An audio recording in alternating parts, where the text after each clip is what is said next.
Hello students. एक बहुत बड़ी खबर आ रही है तमिलनाडु से। तमिलनाडु में साइक्लोन फेंगल ने अपना डीप डिप्रेशन कर लिया है और धीरे धीरे साइक्लोनिक स्टॉर्म वाली कंडीशन बनती जा रही है और वहां पे जो कंडीशन है धीरे धीरे सीवियर कंडीशन में पहुंचती जा रही है।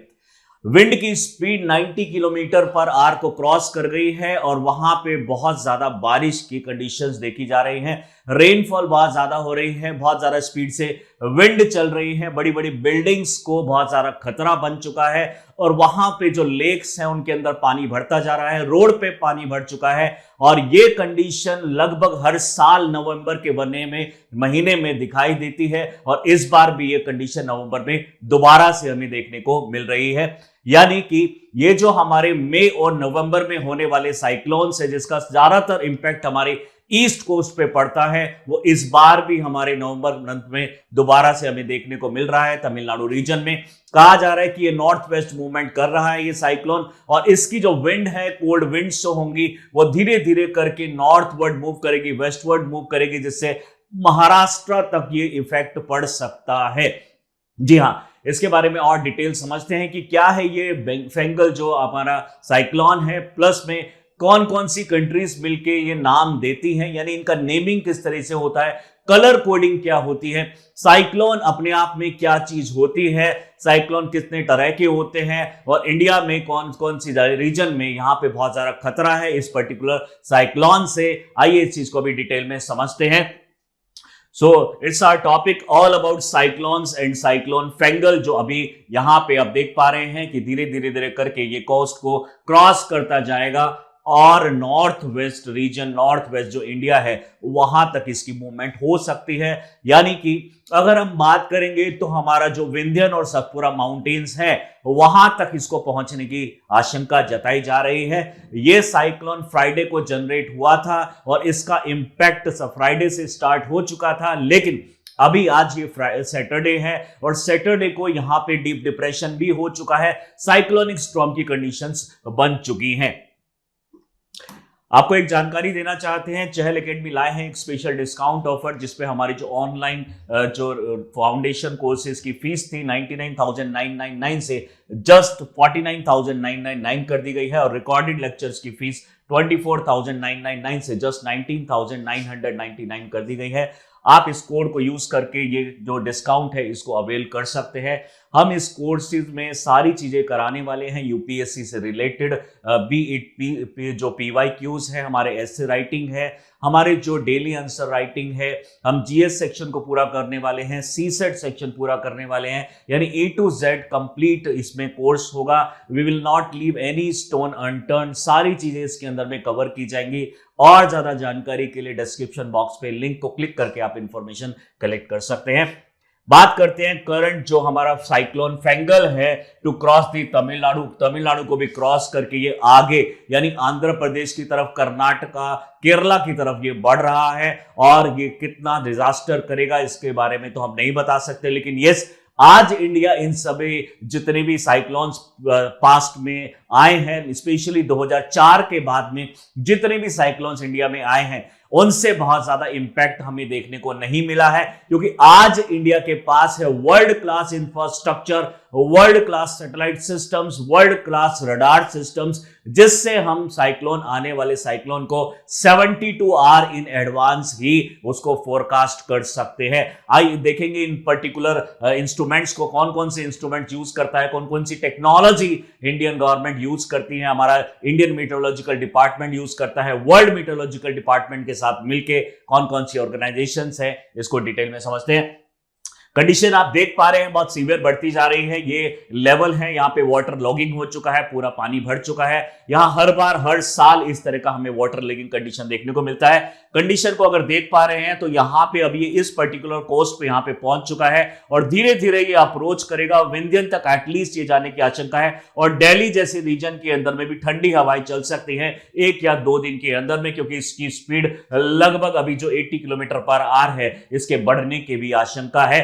अगर ये स्पीड 150 किलोमीटर पर आवर को एक्सीड कर जाती है तो बहुत जल्द ये दिल्ली रीजन तक भी पहुंच सकता है।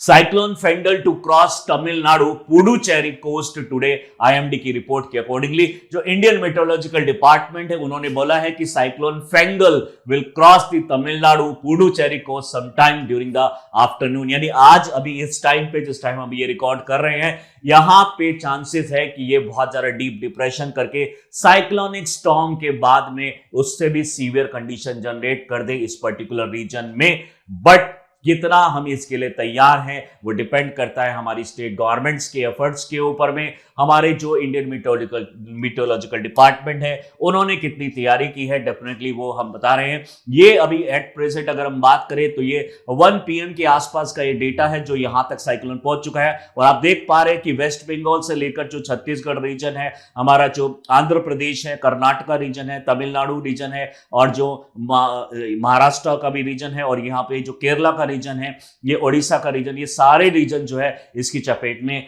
आ सकते हैं। स्पीड की अगर हम बात करें तो कुछ प्रिडिक्ट की जा रही थी 70-80, लेकिन ये अभी 90 को भी अभी एट प्रेजेंट जिस टाइम पर अभी वीडियो बना रहे हैं 110 के आसपास की स्पीड होने की आशंका है। साइक्लोन फेंगल जो नाम है इस बार सऊदी अरेबिया ने इस नाम को दिया है और आप जानते होंगे कि इस तरह की जो कंट्रीज है टोटल 13 कंट्रीज है, हर कंट्री अपने 13 नाम को प्रपोज करती है। ये 8 लेटर के वर्ड से ज्यादा नहीं हो सकता और इस तरह के वर्ड ये होना जरूरी है कि जिसको प्रोनाउंस करना बहुत ही इजी हो, प्लस में किसी के सेंटीमेंट को वो एक तरीके से ठेस ना पहुंचाए।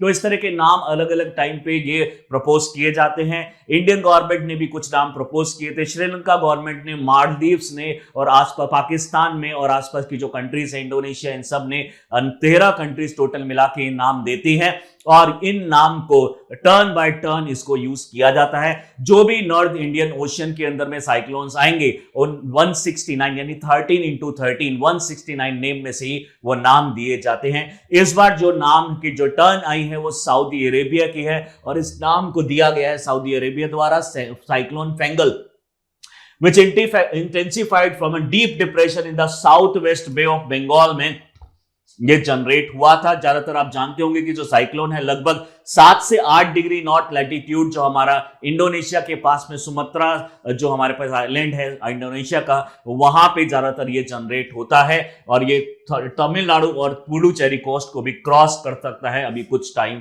में। फर्दर अगर हम बात करें साइक्लोन फेंगल की तो इसके फॉर्मेशन की अगर हम बात करें तो फ्राइडे को ये आफ्टरनून में फॉर्म हो गया था, इंटेंसिफाई होता जा रहा है, डीप डिप्रेशन हो गया। डीप डिप्रेशन का मतलब है अब ये फॉल करने लगा है रेनफॉल की फॉर्म में और यहां पे एक बहुत ही हाई स्पीड की विंड भी चलती है। सेकंड साइक्लोन है पोस्ट मॉनसून, इससे पहले डाना आया था आप जानते होंगे अक्टूबर के महीने में। यहां पे बे ऑफ बंगाल 2024 में पोस्ट मॉनसून में ये सेकंड साइक्लोन है और इस बार जो नाम दिया गया है वो सऊदी अरेबिया द्वारा दिया गया है। लोकेशन और मूवमेंट की अगर हम बात करें तो ये 310 किलोमीटर नॉर्थ ईस्ट जो त्रिकोमैल है वहां से यानी श्रीलंका में नागापट्टिनम से 260 किलोमीटर ईस्ट दूरी पे है। वहीं पे अगर हम बात करें पुडुचेरी से 270 किलोमीटर पे इसकी आई फॉर्मेशन हो रहा है और 300 किलोमीटर चेन्नई से यहां पे दिखाई दे रहा है। बट ये धीरे धीरे करके कम होता जा रहा है, यानी डिस्टेंस जो है जो साइक्लोन की आई है लेकिन उसका जो इफेक्ट है वो अभी से ही यहां पे देखने को मिल रहा है। वेव्स जो टाइड्स है वो बहुत ज्यादा हाई हो चुकी है, यानी 8-10 मीटर तक को क्रॉस कर चुकी हैं और धीरे धीरे ये कंडीशन सीवियर होती जा रही है।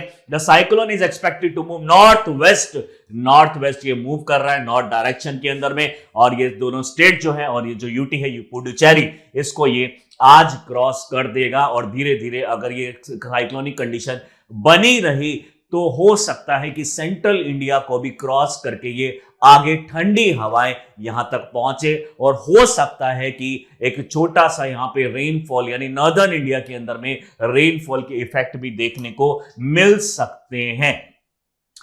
बात करें नेमिंग की, साइक्लोन के नेम्स को देने वाली कुछ एजेंसीज हैं। सबसे पहले है वर्ल्ड मीटियोलॉजिकल ऑर्गेनाइजेशन, यानी पूरे वर्ल्ड पे जो नजर रखते हैं उनकी जो मीटियोलॉजिकल एक्टिविटीज होती हैं। हमारे इंडियन ओशियन के रीजन के अंदर में अगर हम देखेंगे, सबसे पहली बात है इंडियन ओशियन को इंडियन ओशियन क्यों बोला जाता है। इंडियन ओशियन को इंडियन ओशियन इसलिए बोलते हैं क्योंकि माना जाता है कि जो हमारा इंडिया पेनिनसुला था जब वो अफ्रीका से नॉर्दर्न हेमिस्फीयर में डिटैच हुआ तो वो जो रास्ता क्रॉस करके नदर्न हेमिस्फीयर में आज की लोकेशन पे पहुंचा, तो जो पूरा रास्ता था वो इंडियन जो पेनिनसुला है उसने इसको कवर किया था। इसलिए हमारे, और प्लस में इंडिया की डोमिनेंसी भी है, इस वजह से इस रीजन को बोला जाता है इंडियन ओशियन। इंडियन ओशियन को, और इंडियन जो है वो उसको सब कॉन्टिनेंट भी बोला जाता है। सब कॉन्टिनेंट का मतलब है एक छोटा कॉन्टिनेंट का हमारा ये एक तरीके से नाम दिया जाता है। इसका ये मतलब है कि इंडिया एक ऐसी कंट्री है जिसमें कॉन्टिनेंट के सारे लैंड फॉर्म्स अवेलेबल है, बी इट ग्लेशियर्स, यहां पे ग्लेशियर्स, लेक्स भी है, ग्लेशियर भी है, यहाँ पे समुद्र भी है, यहाँ पे माउंटेन्स भी हैं, यहाँ पे वैलीज भी हैं, यहाँ पे प्लेट्यूज भी हैं, यहाँ पे प्लेन्स भी हैं, यहाँ पे डेजर्ट भी हैं, यहाँ पे फॉरेस्ट भी हैं, यहाँ पे मैराइन प्रोटेक्टेड रीजन्स भी हैं। यानी इन सभी का मिक्सचर है यहाँ इंडिया के अंदर में। ऐसे बहुत सारे पास्ट में एनवायरमेंटलिस्ट और ज्योग्राफर्स हुए जिन्होंने बोला है कि पूरी दुनिया में अगर किसी कंट्री को प्रॉपरली नेचुरली अगर सेपरेट किया गया है तो वो है इंडिया। आज अगर हम इसके अंदर में देख रहे हैं तो 13 मेंबर कंट्रीज जो हैं हमारे, स्पेशली जो 6 रीजनल स्पेशलिस्ट मीटरोलॉजिकल सेंटर्स यहां पे बनाए गए हैं हमारे इंडियन ओशियंस के अंदर में, बे ऑफ बंगाल और अरेबियन सी के अंदर में, और 5 regional tropical cyclone warning centres यहां पे बनाए गए हैं। आप जानते होंगे कि 2004 में जब सुनामी आई थी और उसके बाद 2014 में जब साइक्लोन आए थे, उस टाइम पे इंडियन गवर्नमेंट उसके लिए ज्यादा तैयार नहीं थी। स्पेशली 2004 जो सुनामी से जो हमारे फ्लड आए थे उसमें हमारा जो भीतरकनिका मैंग्रोव फॉरेस्ट था उड़ीसा के अंदर में, उसने कई हजार जाने को बचाया है। लेकिन काफी सारी कंट्रीज के अंदर में इसका बहुत बड़ा इंपैक्ट पड़ा था।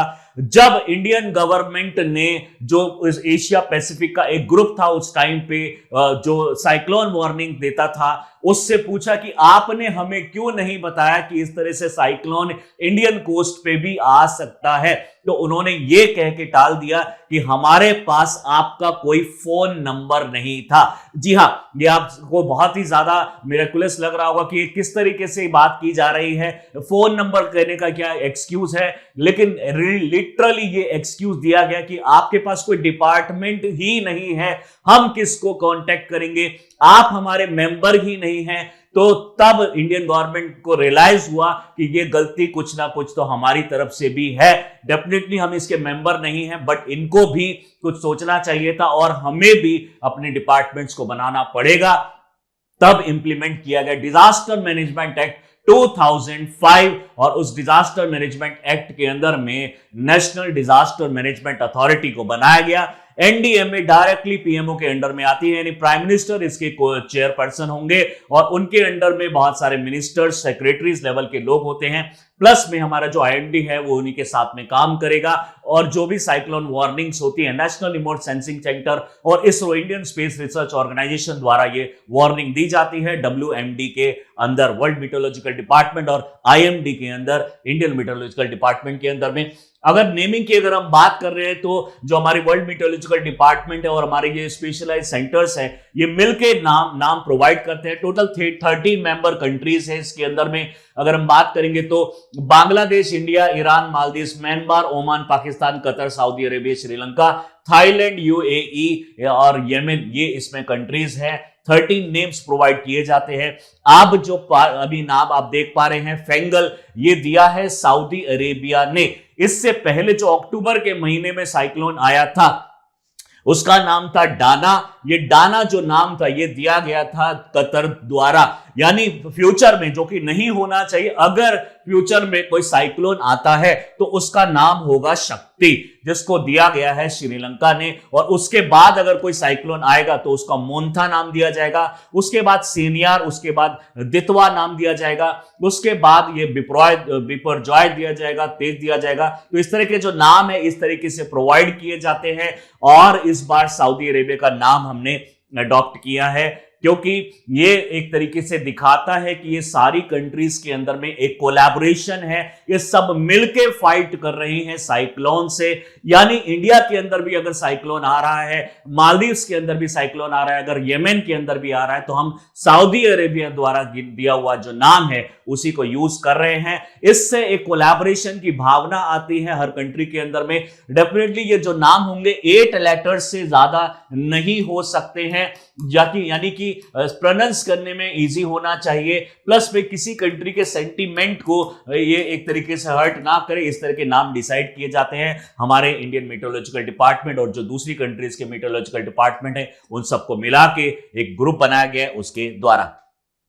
फर्दर अगर हम बात करते हैं विंड स्पीड की, ये एक्सपेक्ट की जा रही थी कि पहले 70-80, लेकिन अभी के एट प्रेजेंट अगर हम रिपोर्ट को देख रहे हैं तो 110 को ये क्रॉस कर चुकी है।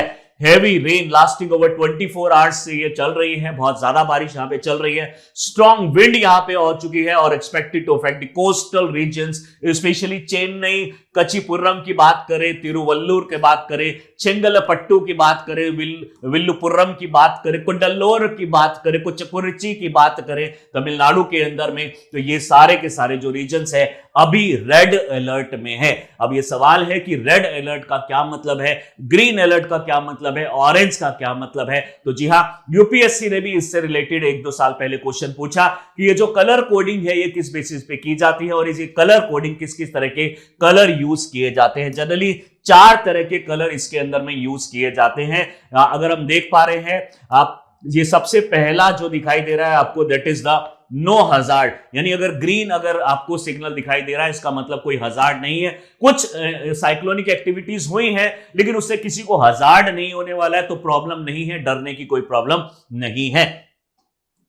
सेकेंड, अगर हम येलो की बात करेंगे, इट पोजेस पॉसिबल थ्रेट है और नेक्स्ट 120 आवर्स के अंदर में ये हो सकता है। लेकिन अगर ये सिचुएशन, अगर उन्होंने अलर्ट जारी किया है ऑरेंज, तो इसका मतलब हो जाता है कि पॉसिबिलिटी अब बढ़ चुकी है और नेक्स्ट 48 आवर्स, यानी 120 आवर्स से ये देखना स्टार्ट किया इन्होंने और 148 आवर्स जब बचे हैं तब तक ये सिचुएशन कंटिन्यूअसली बनी रही है। इसका मतलब अभी वॉच वाली कंडीशन स्टार्ट हो गई है। इससे पहले इंफॉर्मेशन की कंडीशन थी, यानी इंफॉर्मेशन हमने डिफरेंट डिपार्टमेंट्स को प्रोवाइड करी थी, लेकिन जब ये और ज्यादा सीवियर हो जाता है, यानी 48 आवर्स तक भी ये चल रहा है, तो उस टाइम पे अब ये टाइम आ जाता है वॉच का, यानी जो हमारी जितनी भी हमारे डिपार्टमेंट्स होते हैं उनकी मशीनरी को हम ऑन कर देते हैं। रिलीफ कमिश्नर जो होते हैं, रिलीफ जो इस तरह के डिजास्टर को हैंडल करते हैं, वहां तक हमारी इंफॉर्मेशन पहुंच जाती है।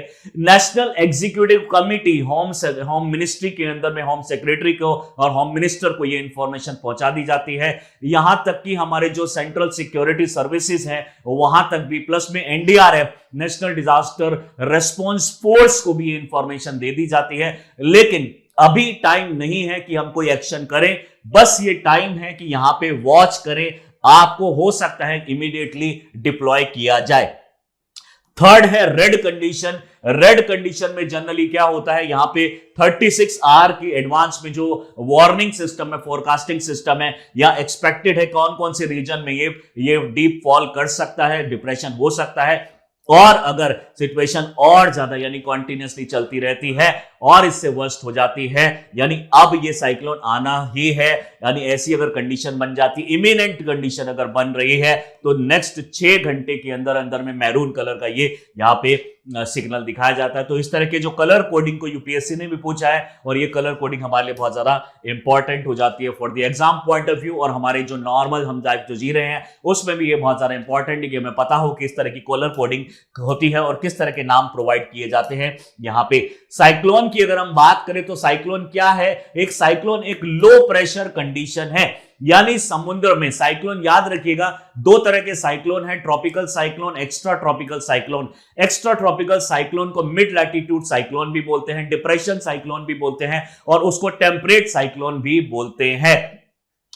A cyclone is a large scale organized system of clouds and thunderstorm featuring a clearly defined circulation pattern. एक अगर इसके अंदर सर्कुलेशन पैटर्न नहीं होगा तो ये साइक्लोन नहीं कहलाया जाएगा, इसको याद रखिएगा। और इस सर्कुलर पैटर्न को प्रोवाइड करने वाला है कोरियोलिस फोर्स, जो कि इक्वेटर के आसपास में ऑलमोस्ट 0 होता है और पोल्स में जो कोरियोलिस फोर्स होता है वो होता है मैक्सिमम। यानी जैसे जैसे हम इक्वेटर से पोल की तरफ जाएंगे तो हमारा कोरियोलिस फोर्स है ये बढ़ता चला जाएगा। इसलिए जनरली जो 0 से लेकर 5 डिग्री नॉर्थ साउथ लैटिट्यूड्स है यहां पे हमें साइक्लोन्स कम देखने को मिलते हैं, यानी यहां पे जो जनरेशन ऑफ साइक्लोन्स है बहुत कम है। ऐसा नहीं है कि 0 नहीं है, डेफिनेटली यहां पे भी साइक्लोन जनरेट हुए हैं, लेकिन पास्ट में अगर हम 100 एग्जांपल्स देखते हैं तो उसमें से 2-3 ही एग्जांपल हमें दिखाई देते हैं जहां पे ये बना था, क्योंकि कोरियोलिस फोर्स यहां पे ऑलमोस्ट एब्सेंट होता है। फर्दर अगर हम बात करें, it is one of the most powerful type of storm occur ever over warm ocean water, typically in tropical and सब ट्रॉपिकल साइक्लोन। स्पेशली अगर हम ट्रॉपिकल साइक्लोन की बात करें तो बहुत ही ज्यादा सीवियर लेवल के साइक्लोन्स होते हैं, बहुत ज्यादा स्टॉर्म यानी आंधी तूफान यहां पे आने लग जाता है वार्म ओशियन वाटर होने की वजह से। यानी यहां भी अगर हम देखें तो अभी नवंबर का महीना चल रहा है, हमारा जो सन है वो एक्चुअली में अभी सदर्न हेमिस्फीयर में है। सदर्न हेमिस्फीयर से धीरे धीरे धीरे करके वो ऊपर की तरफ लगभग 15 डिग्री साउथ लेटीट्यूड के आसपास ये पहुंच जाएगा धीरे धीरे। और ऊपर ये जो मार्च महीना होगा, मार्च महीने में ये इक्वेटर के आसपास पहुंच जाएगा। और इस टाइम पे भी हम देख पा रहे हैं कि जो इसके नियरेस्ट जोन पड़ेगा, यानी 15 से लेकर 10 डिग्री साउथ जो है हमारा, वहां पे एट प्रेजेंट अभी सन है। अगर वहां से अगर उसकी हीटिंग इंपैक्ट को अगर हम देखेंगे तो सदर्न लैटिट्यूड्स के अंदर में ज्यादा पड़ेगा। इस वजह से जो हमारी सदर्न स्टेट्स है एट प्रेजेंट टाइम में वहां पे ज्यादा टेम्परेचर होगा, जिसकी वजह से जो ओशन है वहां पे भी ज्यादा टेम्परेचर होगा। और हायर टेम्परेचर होने की वजह से वहां पे साइक्लोनिक कंडीशन जनरेट हो सकती है नवंबर के महीने में। वहीं ये जो कंडीशन है जनरेट होती है मई के महीने में। यानी इंडियन अगर हम ओशियन के अंदर में साइक्लोन्स देखते हैं तो जनरली 2 महीने में ये सीवियर कंडीशंस रहती हैं, यानी कंडीशन ज्यादा प्रोबेबिलिटी रहती है मई महीने में और नवंबर महीने में। और इस बार भी आप देख पा रहे हैं नवंबर एंड में ये हमें फिनोमिना देखने को मिल रहा है। कंडीशंस आप देख सकते हैं कि यहां पे इस तरह का हमें इफेक्ट देखने को मिलता है कि ये ऊपर से इस तरीके से, दिस इज द क्लाउड, लगभग ये 13-14 किलोमीटर ऊपर का क्लाउड है। इसके नीचे अगर आप देखेंगे तो ये साइक्लोनिक कंडीशन चल रही है। इस पर्टिकुलर पार्ट को हम बोलते हैं, यानी इसके नीचे अगर जाएंगे सरफेस पे, दैट इज आई, ये चारों तरफ से इसके जो वॉल है उसको हम वॉल बोलते हैं, आई वॉल बोलते हैं। और ये इसके जो है स्ट्रैंड्स है, जो कि लगभग अगर बड़े लेवल का साइक्लोन आता है तो इसका जो डायमीटर है ये 1500-1600 किलोमीटर हो सकता है। जी हां, अगर हम ऊपर से क्लाउड को ऑब्जर्व करते हैं जो कि साइक्लोन में जनरेट होते हैं, उनका जो डायमीटर है लगभग 1600 किलोमीटर भी हो सकता है। 2014 और इसके आसपास में जो बड़े बड़े साइक्लोन्स आए हैं उनमें इतना ही बड़ा साइज था हमारे साइक्लोन के क्लाउड्स का। कलर कोडिंग जो कि मैं आप बता चुका हूं, इंडियन कंटेक्स्ट में अगर हम इस साइक्लोन्स की कंडीशंस को देखें तो 10% जो पूरे वर्ल्ड के साइक्लोन्स हैं वो इंडियन सब कॉन्टिनेंट में आते हैं। स्पेशली हम बात कर रहे हैं ट्रॉपिकल साइक्लोन की, और इसमें सबसे ज्यादा जो इंपैक्ट होता है वो होता है बे ऑफ बंगाल और उसके बाद specially east coast of India. यानी अगर हम यहां पे बात करें 5 to 6 अगर हम एवरेज ट्रॉपिकल साइक्लोन्स लें हर साल, तो उसमें से 4 जो साइक्लोन है वो बे ऑफ बंगाल में आते हैं और 1 साइक्लोन अरेबियन सी में आता है।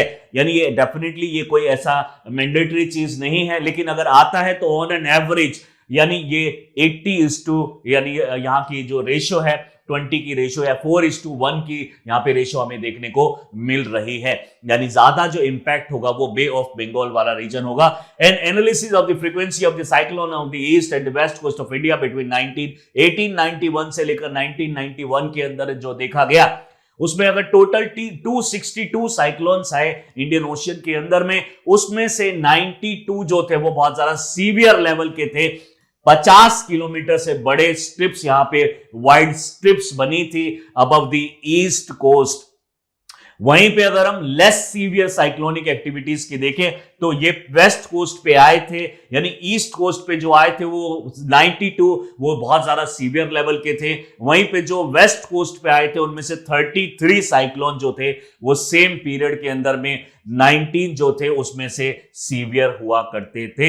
यानी इतने ज्यादा अगर हम देख रहे हैं तो वेस्ट कोस्ट पे भी सीवियर आते हैं, ईस्ट कोस्ट पे भी सीवियर आते हैं, लेकिन सीवियर आने की जो प्रोबेबिलिटी और जो चांसेस हैं और जितने भी हमारे पास्ट के एक्सपीरियंस है, हमें देखा है कि बे ऑफ बंगाल में जो ईस्ट कोस्ट है वहां पे ज्यादा साइक्लोन आते हैं और ज्यादा सीवियर भी होते हैं as compare to the west coast. और वहां पे अरेबियन सी वाला जो रीजन है वहां पे साइक्लोन भी कम आते हैं, प्लस भी सीवियरिटी भी कंपैरेटिवली कम होती है। ट्रॉपिकल साइक्लोन की अगर हम बात करें, अगर in the month of mainly May June में हो सकता है या फिर अक्टूबर नवंबर में हमें ये देखने को मिलता है। और इस बार भी हमने डाना नाम का जो साइक्लोन था अक्टूबर में देखा, और अभी फेंगल नाम का साइक्लोन अभी हम नवंबर में देख रहे हैं। Cyclone of severe intensity and the frequency in the North Indian Ocean and bimodal in character with their primary peak in November and secondary peak in May. यानी जब ये दोनों में भी अगर हम कंपेयर करें तो नवंबर वाला साइक्लोन ज्यादा डिवास्ट्रस होता है, ज्यादा डिजास्ट्रस होता है, और मई में कंपैरेटिवली कम डिजास्ट्रस होता है। फर्दर अगर हम बात करें कौन कौन से हमारे पास ऐसी टेक्नोलॉजीज हैं जिससे हमें ये फोरकास्ट इजीली कर सकते हैं, हमारे इसरो के पास, आईएमडी के पास, डब्ल्यूएमडी के पास कौन कौन से टेक्नोलॉजीज है। स्पेशली अगर इंडियन कंटेक्स्ट में हम देखते हैं तो हमारे पास सबसे पहले जो टेक्नोलॉजी है वो है Doppler weather radar. This is Doppler weather radar. ये विंड की स्पीड को प्रॉपरली मेजर कर सकता है और उससे अंदाजा लगा सकता है कि ये विंड किस वजह से आ रही होगी, किस डायरेक्शन से आ रही है, क्या ये साइक्लोन है या फिर किसी नॉर्मल विंड की स्पीड है, और कितनी रेट से आ रही है। तो उस सारे डेटा को लेके डॉपलर वेदर रडार बता सकता है कि हमारा जो साइक्लोन है कितने टाइम में डीप डिप्रेशन करेगा, साइक्लोन पूरा स्टॉर्म का रूप ले लेगा, लैंडफॉल कब होगा, ये सारी चीजों को। सेकेंड अगर हम देख रहे हैं दैट इज द डोरक टेक्नोलॉजी। डोरक टेक्नोलॉजी में ऊपर सैटेलाइट से इमेज बनाई जाती है और इमेज बनाने के बाद उनके साइज और जो शेप है उसके बेसिस पे आइडिया लगाया जाता है कि किस साइड से कौन सी विंड आ रही है, ये किस साइड में जा सकती है और इसका इंपैक्ट कितना बढ़ सकता है, कितना इसका डायामीटर है। उदाहरण के तौर पे अगर आप इसको देखें तो इसका डायामीटर कम दिखाई दे रहा है, इसका डायामीटर बहुत ज्यादा दिखाई दे रहा है, यानी इसका कवरेज ज्यादा होगा। अगर हम सीवियरिटी की बात करेंगे तो इस टाइम पे ये जो आपको दिखाई दे रहा है, ये दिखाई दे रहा है जो ब्लैक कलर दिखाई दे रहा है, यहां पे इसका मतलब है विंड की स्पीड, यहां से विंड दूसरे इसको कवर करने के लिए यहां से पहुंच रही है। ऐसे ही जो सर्कुलर मोशन ये है, यहां पे आपको दो आई यहां पे दिखाई दे रही होंगी, यानी इस तरीके से हम आइडिया लगा सकते हैं कि किस तरह का हमारा साइक्लोन यहां पे इस पर पड़ेगा। दूसरी अगर हम बात करें तो मोरेड बॉयंसी या बॉयस जो एक तरीके से डिवाइस है, ये डिवाइस को ऊपर ऐसे डिप्लॉय कर दिया जाता है। जनरली ये ऑलरेडी डिप्लॉयड रहते हैं जहां पे भी साइक्लोन ज्यादा आने की कंडीशंस होती हैं। अगर इसको अंदर से समझने की कोशिश करें, इसके अंदर में एक बहुत ही बड़ा यानी एक वायर सिस्टम होता है जो कि अर्थ को यानी साइक्लोन जो चेक करने के लिए यहां पे एक फ्लैग लगाया जाता है सरफेस के ऊपर में, यानी जो सी फ्लोर है यानी सी का जो पूरा नीचे का तलवा है उसके ऊपर अगर हम देखते हैं तो यहां पे एक फ्लैग लगाया जाता है। छोटी सी भी अगर यहां पे कोई डिफ्लेक्शन होती है, उस फ्लैग को 10,000 टाइम्स उसकी इन फ्रीक्वेंसी को बढ़ा के यहां पे उसको मेजर कर लिया जाता है और डायरेक्टली सैटेलाइट को यहां पे ट्रांसफर कर दिया जाता है सारा डेटा।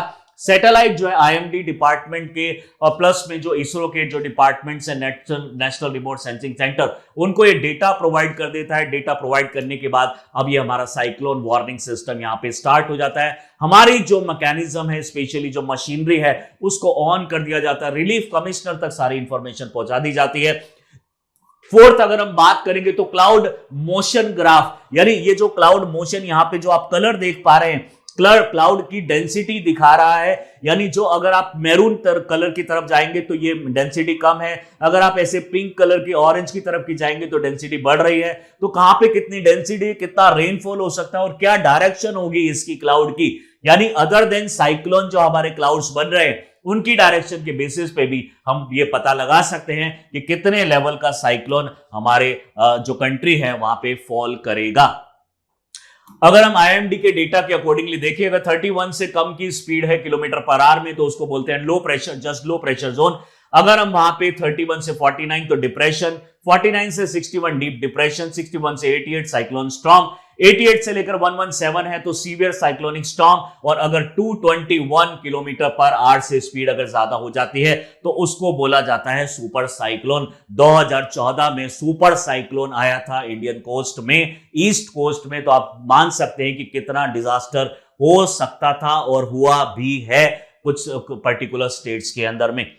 अगर हम कैटेगरी वाइज देखें इसके अंदर में, यानी अगर यहां पे अगर नॉट के अंदर में स्पीड आप मेजर कर सकते हैं, 1 नॉट होता है 1.85 किलोमीटर पर आवर। वहीं पे अगर हम साइक्लोन की कैटेगरी देखें तो अगर बोला जाता है कि साइक्लोन कैटेगरी 1 का है, इसका मतलब है कि स्पीड 120 से 150 मीटर के बीच में वेरी कर रही है। साइक्लोन अगर 2 लेवल का है तो इसके बीच में, 3 लेवल का है 180 से 210 के बीच में, 4 है तो 210 से 250, और अगर 5 लेवल का साइक्लोन है 250 से ऊपर की जो स्पीड होगी उसमें इसको बोला जाएगा।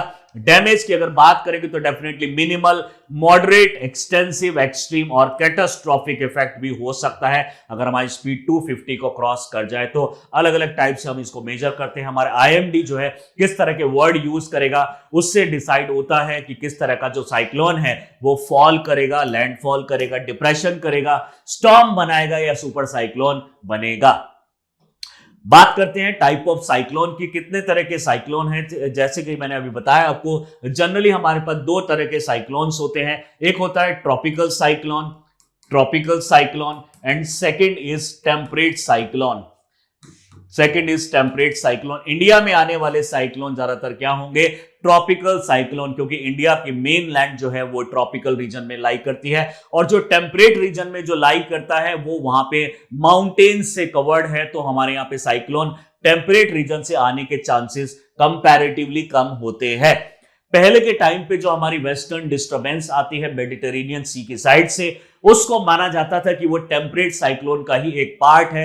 लेकिन जैसे जैसे जेट स्ट्रीम के बारे में और ज्यादा रिसर्च हुआ तो पता चला कि वो टेम्परेट साइक्लोन का इंपैक्ट ना होके वो मेडिटेरियन सी से आने वाली पानी की बौछार है, जो कि दिल्ली रीजन के आसपास तक पहुंच जाती है, मिड ऑफ उत्तर प्रदेश तक ये पहुंच जाती है, और जो हमारा विंटर के अंदर में बारिश होने का एक और कारण बन जाता है। ट्रॉपिकल साइक्लोन की अगर हम बात करेंगे, suppose this is our earth, अगर हम अर्थ की बात करें, this is our equator, this is our tropic of cancer, this is our 60 degree latitude, और ये है हमारा पोलर। यानी यहां पे इतने पर्टिकुलर जो ट्रॉपिकल साइक्लोन है वो लगभग 5 डिग्री से लेकर मैक्सिमम 40 डिग्री जो लैटिट्यूड है, यानी नॉर्थ लैटिट्यूड के बीच में आ सकता है या फिर साउथ लैटिट्यूड के बीच में आ सकता है। तो ट्रॉपिकल साइक्लोन जो होते हैं 5 से लेकर 40 डिग्री जो नॉर्थ और साउथ लैटिट्यूड्स में आ सकते हैं। वही टेम्परेट साइक्लोन की अगर हम बात करते हैं तो ये हमारा 40 से लेकर 70 डिग्री नॉर्थ साउथ लैटिट्यूड में आ सकता है, लेकिन ज्यादातर चांसेस होते हैं नॉर्थ लैटिट्यूड में आने के, क्योंकि लैंड मासेस नॉर्थ में ज्यादा है। तो हीटिंग का जो एक्सचेंज होता है, हीटिंग का जो कंपैरिजन होता है, यानी लैंड और वाटर के बीच में जो हीटिंग जो चेंज होती है, जो हीट एक्सचेंज होता है, उसकी वजह से साइक्लोन नॉर्दर्न इंडिया, नॉर्दर्न जो हमारा हेमिस्फीयर उसमें ज्यादा आने के चांसेस होते हैं। फर्दर अगर हम बात करते हैं कि टेम्परेट साइक्लोन के अंदर में और ट्रॉपिकल साइक्लोन में फर्दर और क्या डिफरेंस होगा, तो ट्रॉपिकल साइक्लोन जनरेट होता है जहां पे लगभग 27 डिग्री सेल्सियस टेम्परेचर पहुंच जाता है ओशियन वाटर के अंदर। इस चीज को आपको ध्यान रखना है कि ये लैंड के ऊपर फॉर्म नहीं होता है। ट्रॉपिकल साइक्लोन लैंड के ऊपर फॉर्म नहीं होता है, वाटर के ऊपर फॉर्म होता है। वहीं पे हम टेम्परेट की अगर हम बात करेंगे तो ज्यादातर ये ओशियन के अंदर में, लेकिन ये लैंड के ऊपर भी फॉर्म हो सकता है। तो ये जो अभी प्रेजेंट अगर हम बात करेंगे तो मान लीजिए यहाँ पे हाई टेम्परेचर होने की वजह से यहाँ की जो एयर है वो एक्साइट हो गई है, पानी के ऊपर की जो एयर है वो एक्साइट हो चुकी है, और गर्म पानी ने वाटर को इवेपोरेट भी कर दिया है, जिसकी वजह से एक्साइटमेंट ज्यादा बढ़ चुकी है, और ये जो पानी है अब धीरे धीरे करके इवेपोरेट होके ऊपर की तरफ जा रहा है। अगर एयर पानी के साथ ऊपर की तरफ चली जाएगी तो सरफेस के ऊपर क्या बचेगा? Low pressure. यानी जो प्रेशर होता है वो डिसाइड होता है कितने अमाउंट की एयर वहां पे प्रेजेंट है। अगर यहां पे एयर यहां से उठ जाएगी हाई टेम्परेचर होने की वजह से, तो यहां पे जनरेट हो जाएगा लो प्रेशर जोन। इस लो प्रेशर जोन को कवर करने के लिए सराउंडिंग से हाई प्रेशर से हवा चलेंगी, और जब ये हाई प्रेशर से हवा चलेंगी इस लो प्रेशर जोन की तरफ, तो यहां पे इसके ऊपर विंड के ऊपर लगेगा कोरिलिस फोर्स। और आप जानते हैं कि जो हमारा नॉर्दर्न हेमिस्फीयर होता है वहां पे कोरिलिस फोर्स लगता है राइटवर्ड डायरेक्शन के अंदर में, और जो सदर्न हेमिस्फीयर में कोरिलिस फोर्स होता है वो लगता है लेफ्टवर्ड डायरेक्शन में। तो मान लीजिए अगर ये ऐसा कुछ कंडीशन है तो यहां पे अगर हम कंडीशन को कंसीडर करें सेपरेटली, तो ये मान लीजिए लो प्रेशर जोन है, यहां से जो एयर आ रही है, यहां से जो एयर आ रही है, इसको कवर करने के लिए, इसको बैलेंस मेंटेन करने के लिए ये जो एयर है ये डाइवर्ट हो जाएगी इस डायरेक्शन में, ये वाली एयर डाइवर्ट हो जाएगी इस डायरेक्शन में because of the Coriolis force. ये एयर ऐसे डाइवर्ट हो जाएगी, ये एयर ऐसे डाइवर्ट हो जाएगी, तो ये जो होगा इसका मोशन हो जाएगा एंटी क्लॉकवाइज। तो यहां पे जो साइक्लोन आएगा ट्रॉपिकल में वो 5 से लेकर 40 डिग्री मैक्सिमम तक पहुंच सकता है, प्लस में इसकी जो एक तरीके से डायरेक्शन होगी वो होगी एंटी साइक्लोनिक, और धीरे धीरे करके ये एयर इस तरीके से उठती चली जाएगी ऊपर की तरफ।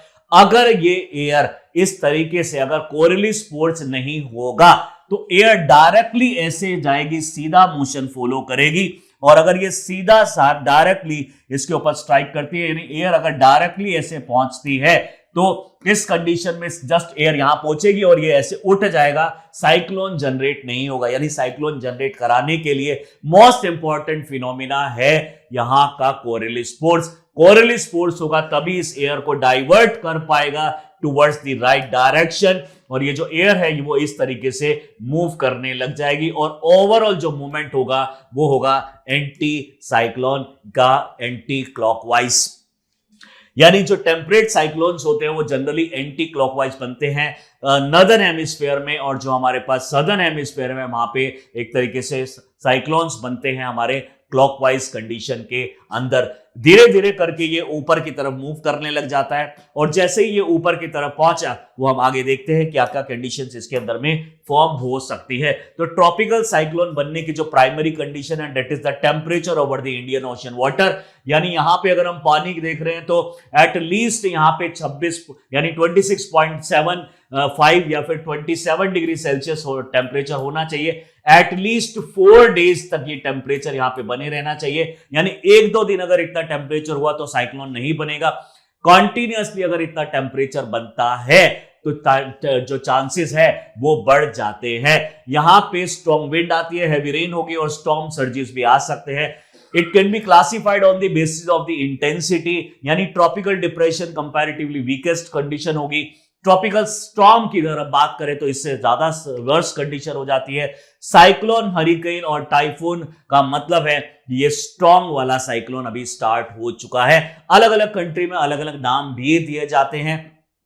दे are named when they become a typical tropical storm या फिर हायर। एक्स्ट्रा ट्रॉपिकल साइक्लोन की अगर हम बात करें तो ये कोल्ड और वार्म एयर के मिलने से होती है। यानी अगर हम यहां पे बात करें हायर लैटिट्यूड्स की तो यहां से जो कोल्ड एयर चलती है और यहां से जो वार्म एयर चलती है, ये वार्म एयर डाइवर्ट हो जाती है टुवर्ड दिस डायरेक्शन क्योंकि राइटवर्ड कोरियोलिस होता है, और जो कोल्ड एयर होती है वो डाइवर्ट हो जाती है टुवर्ड दिस डायरेक्शन क्योंकि राइटवर्ड मोशन होता है। और इस पर्टिकुलर रीजन के अंदर में एयर हो जाती है यहां से गायब क्योंकि यहां पे कवर करने वाला कोई भी नहीं है, तो यहां पे जनरेट हो जाता है लो प्रेशर जोन। इस लो प्रेशर को कवर करने के लिए सराउंडिंग से आती है एयर, यानी जो एयर इधर जा रही थी, ये जो एयर है दोनों आपस में टकराती हैं। टकराने के बाद ये ऊपर की तरफ और राइटवर्ड मूव करने लग जाती है, यानी जो लोअर लैटिट्यूड से आने वाली जो एयर है वो नॉर्थवर्ड मूव करेगी, अपवर्ड मूव करेगी और ईस्टवर्ड मूव करेगी। 3 मोशंस होंगे, और यहां से आने वाली एयर वापस से डाइवर्ट हो जाती है टुवर्ड दिस जो इसको कवर करेगी। फाइनली हम देखते हैं कि इस तरह से हमारी जो मोशन है एयर का वो इस तरीके से होने लग जाता है। और अब मैंने आपको बताया जब तक ऐसा मोशन नहीं होगा हम उसको साइक्लोन नहीं बोलेंगे। अब ये मोशन स्टार्ट हो चुका है तो यहां पे साइक्लोनिक कंडीशन जनरेट हो चुकी है, यानी कि जो ट्रॉपिकल साइक्लोन है वो पानी के गर्म होने की वजह से होता है, जो एटलीस्ट 4 दिन तक 27 डिग्री सेल्सियस होना चाहिए। वहीं पे हमारा यहाँ पे जो टेम्परेट साइक्लोन है वो जनरेट होता है हमारे जब 2 विंड आपस में सामने से मिलती हैं, तो एक विंड ऊपर की तरफ जाती है, राइटवर्ड जाती है, ईस्टवर्ड जाती है और अपवर्ड मूवमेंट करती है, और इसके वजह से यहाँ पे एक रोश यानी लो प्रेशर जनरेट हो जाता है। इस लो प्रेशर को कवर करने के लिए सराउंडिंग से चारों तरफ से एयर आती है, और जब ये ऐसे आती है धीरे धीरे धीरे करके ये ऊपर ऊपर मूव करने लग जाती है, और यही एक साइक्लोन का रूप ले लेती है, टेम्परेट साइक्लोन। ये भी बहुत ज्यादा रेनफॉल, स्नो, कोल्ड फ्रंट बनाती है rather than the severe wind और स्टॉर्म सर्जेस के, यानी जो सीवियर विंड और स्टॉर्म सर्जेस बनेगी हमारे ट्रॉपिकल के अंदर में वहां पे एक्स्ट्रा ट्रॉपिकल या फिर टेम्परेट के अंदर में ऐसा ज्यादा नहीं होता। यहां पे कोल्ड फ्रंट और वार्म फ्रंट मिलने की वजह से स्नो और रेनफॉल की कंडीशन ज्यादा हो जाती है। अगर हम ट्रॉपिकल साइक्लोन को डायग्राम के थ्रू समझने की कोशिश करें तो यहां पे जो इस तरीके से यहां पे लो प्रेशर जनरेट होता है, इस लो प्रेशर को कवर करने के लिए सराउंडिंग से एयर आती है। इस सराउंडिंग से एयर आने वाली जो एयर है कोरियोलिस फोर्स के इंपैक्ट में ये सर्कुलर मोशन करने लग जाएगी एंटी क्लॉकवाइज, यानी इसका जो मोशन होगा वो होगा एंटी क्लॉकवाइज। अब जब ये एंटी क्लॉकवाइज मूव करेगी तो इस तरीके से ऊपर की तरफ भी मूव करने लग जाएगी, क्योंकि जो एयर आ रही है वो कहीं ना कहीं ऊपर की तरफ मूव करेगी।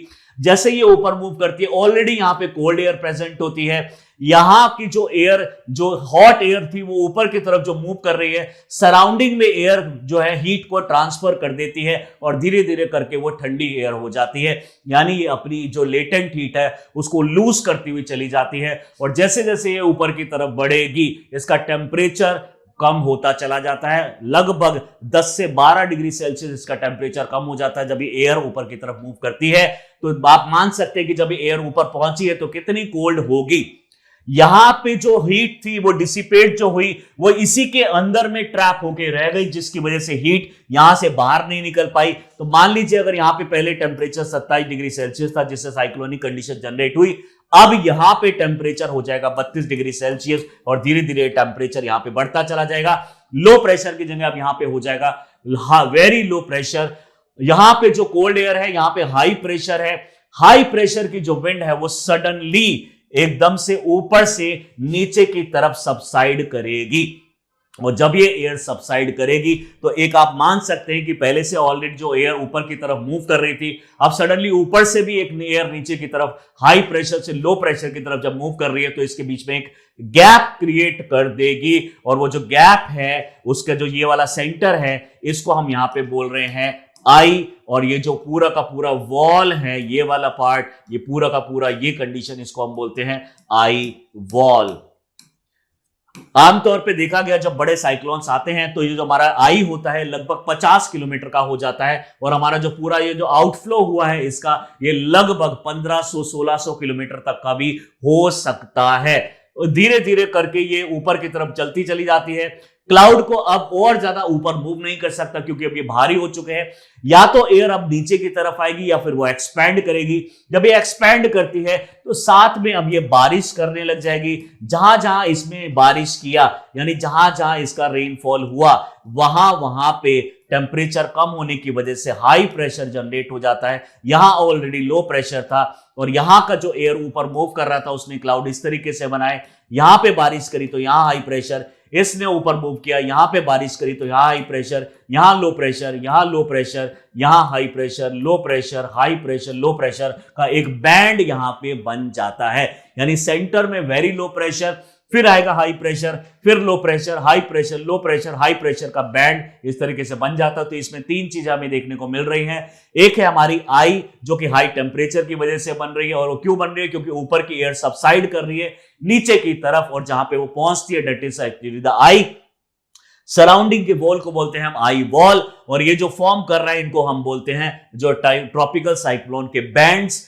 बैंड्स दरअसल क्या होते हैं, क्योंकि एयर जरूरी नहीं है कि सिर्फ यहीं पे टेम्परेचर हाई हो, यहां भी टेम्परेचर हाई था लेकिन कंपैरेटिवली यहां पे हाई था, इस वजह से ज्यादा बड़ा ये क्लाउड बना पा रहा है। लेकिन जहां पे दूसरी जगह पे टेम्परेचर हाई था लेकिन इससे कम था, वो भी क्लाउड बनाएगा लेकिन इसके डोमिनेट नहीं कर पाएगा। तो डोमिनेट वो करेगा जहां पे सबसे ज्यादा टेम्परेचर रहा होगा। यहां पे एक और कंडीशन है कि ये जो हमारा एटलीस्ट 150 मीटर तक, यानी 150 मीटर तक का टेम्परेचर, यानी पानी के अंदर 150 मीटर का पानी का जो टेम्परेचर है वो 27 डिग्री सेल्सियस को एक्सीड करना चाहिए। सिर्फ सरफेस का नहीं, 150 मीटर डेप्थ का, वो भी एटलीस्ट 4 दिन के लिए, तभी ये साइक्लोनिक कंडीशन जनरेट होगी। और जहां पे ज्यादातर ये टेम्परेचर ये बन जाता है और आसपास का 150 मीटर का जो डेप्थ है वो भी इतना टेम्परेचर अचीव कर लेता है, तो वहां पे जल्दी से ये साइक्लोनिक कंडीशन जनरेट हो जाती है। और उसके आसपास वाली जो कंडीशंस है वो भी साइक्लोन बनाने की कोशिश करती है लेकिन वो सिर्फ क्लाउड बना के ही रह जाती है। और यहां पे जहां पे ये रेनफॉल कॉज करेगा that will cause the high pressure zone. तो इस तरह का पूरा ट्रॉपिकल साइक्लोन आपको देखने को मिलता है।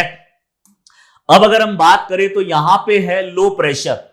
और अगर इसी टाइम पे सपोज कर लीजिए this is our Indian coast, और इंडियन कोस्ट का यहां पे है मान लीजिए तमिलनाडु, तो तमिलनाडु में और इस टाइम पे यहां पे लैटिट्यूड्स में थोड़ा बहुत डिफरेंस है, लेकिन बहुत ज्यादा डिफरेंस नहीं है। तो जिस टाइम पे यहां पे लो प्रेशर है हाई टेम्परेचर की वजह से, तो वहां पे तो लैंड है डेफिनेटली, टेम्परेचर का यहां पे ज्यादा होना एक तरीके से लाजमी है। तो अगर यहां पे टेम्परेचर 32 डिग्री सेल्सियस पहुंचता है तो उसी टाइम पे यहां पे हो सकता है 35 डिग्री सेल्सियस हो। 35 डिग्री सेल्सियस है यानी यहां पे जो एयर है वो और ज्यादा ऊपर जाएगी, तो यहां पे वेरी लो प्रेशर जनरेट हो जाएगा। यहां पे अगर वेरी लो प्रेशर है, यहां पे लो प्रेशर है, तो ये आई जो है अब इस तरफ मूव करने लग जाएगी, और इसी को हम बोल रहे हैं साइक्लोन का मूवमेंट। यानी जो आई है अपने से भी ज्यादा लो प्रेशर को जब देखती है लैंड मासेस के ऊपर में, तो धीरे धीरे उसकी तरफ ये मूव करने लग जाती है। एट प्रेजेंट ये वाली जो कंडीशन है ये हमारे तमिलनाडु वाले रीजन पे पहुंच चुकी है। जिस टाइम पे ये आई यहां तक पहुंचेगा और आई इसको क्रॉस करने की कोशिश करेगा, तब ये जो साइक्लोन है ये डिसिपेट हो जाएगा, ये साइक्लोन खत्म हो जाएगा। और आशंका जताई जा रही है कि 2-3 दिन के बाद में ऐसी कंडीशन आ सकती है कि आई हमारा इंडियन कोस्ट पे पहुंच गया है और उसके बाद ये साइक्लोन खत्म हो जाएगा। टेम्परेट साइक्लोन की बात करें तो अभी जो मैंने बताया, टेम्परेट साइक्लोन जब हमारी जो वार्म जो एयर है ऐसे आती है वो इस तरह से मुड़ जाती है, और जो हमारी कोल्ड एयर ऊपर लैटिट्यूड से आ रही है पोल से वो इस तरह मुड़ जाती है। यहां पे हमारा लो प्रेशर जोन जनरेट हो जाता है। लो प्रेशर जोन जनरेट जो होता है धीरे धीरे ये आगे की तरफ मूव कर रहा है, तो ये अपवर्ड मूव कर रहा है, नॉर्थवर्ड मूव कर रहा है, प्लस में ईस्टवर्ड मूव कर रहा है। प्लस में साथ में यहां पे एक जेट स्ट्रीम भी होती है, जो पोलर जेट स्ट्रीम इसको और ज्यादा इधर की तरफ लेके जाती है। यानी जब एयर सामने से ऐसे आएगी, मान लीजिए वार्म एयर है and this is cold air, तो वार्म एयर जब ऐसे आ रही है तो यहां से ये मिलने की वजह से ये ऐसे ऊपर की तरफ जा रही है, और प्लस में ये राइटवर्ड जा रही है, ईस्टवर्ड जा रही है, और जैसी ऊपर जाती है तो ऊपर से जा रही है एक जेट स्ट्रीम जो इसको और ज्यादा ऊपर की तरफ ले जाने की कोशिश करती है, और ज्यादा इसको सक करती है। जितना ज्यादा वो एब्जॉर्ब करेगी, इसको सक करेगी, उतना ज्यादा ये हाई प्रेशर से अब ये मूव करने लग जाएगी, और यहां वाले रीजन में एयर की कमी पड़ जाएगी। इस वाली एयर की जो कमी है इसको फुलफिल करने के लिए चारों तरफ से ठंडी हवा यहां पे पहुंचेगी, और धीरे धीरे धीरे साइक्लोनिक कंडीशन यहां पे जनरेट हो जाएगी। यानी इन चीज को हम जनरली बोलते हैं फ्रंट। तो इस तरह का ओक्लूडेड फ्रंट यहां पे बन जाता है टेम्परेट साइक्लोन की कंडीशन के अंदर। फर्दर अगर हम बात करें इनके पर्टिकुलर कंपोनेंट्स की, पार्ट्स की, जैसे मैंने बताया सबसे सेंटर में होगा यहाँ पे आई, उसके चारों तरफ वाला जो रीजन है, यानी ये वाला जो रीजन है, ये वाला जो रीजन है, that is known as eye wall, this is actually known as I.